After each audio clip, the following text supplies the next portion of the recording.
Okay, one last recipe, and this is kind of my go-to end of summer breakfast recipe. When you need to whip up something in a real hurry, you didn't think about doing one of those overnight bakes, but you've got company.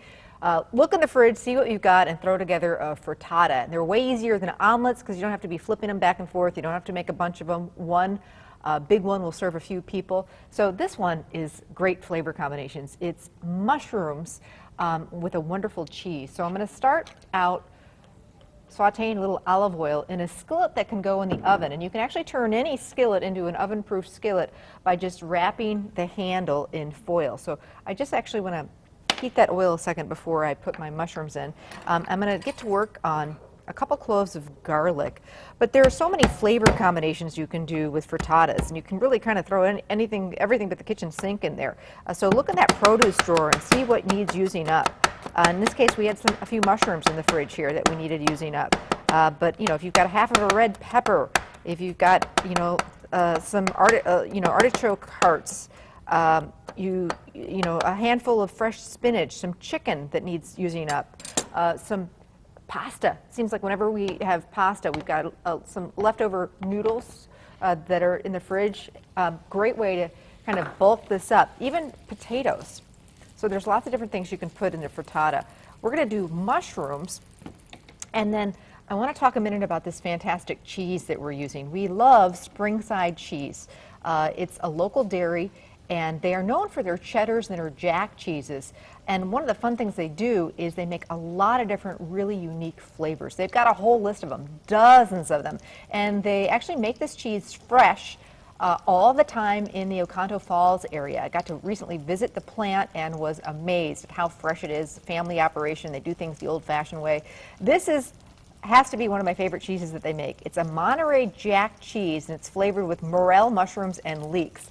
And if you know anything about morel mushrooms, very short season, usually in May, and they're some of the most incredible mushrooms ever. Very, very expensive.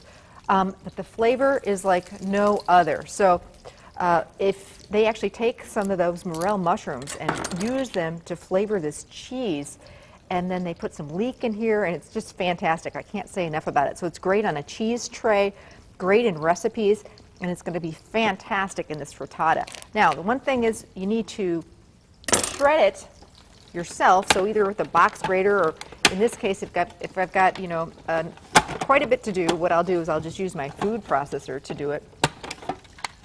Just stick a big hunk of the cheese in there, and it'll be done in no time. There you go. That quick and easy.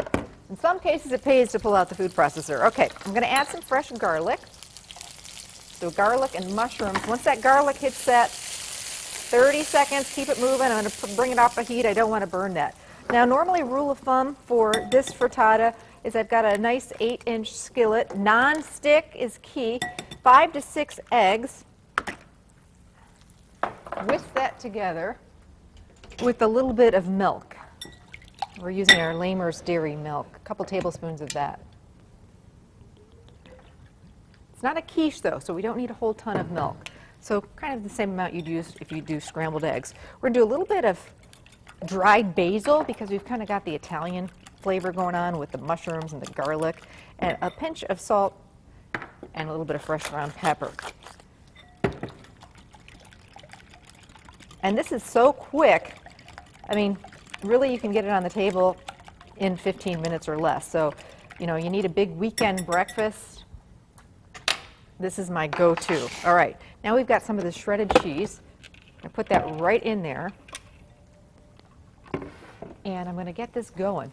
So you do these kind of like you would scrambled eggs. Again, I've got a non-stick pan. I'm going to dump this all in.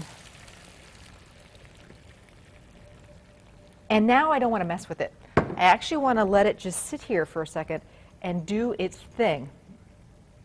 Just kind of move some of those mushrooms around.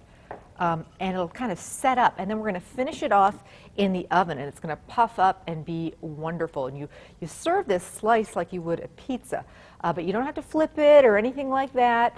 We can throw some fresh herbs on the top. So what we're going to do is take a break right now, and I'm going to get this in the oven to finish it.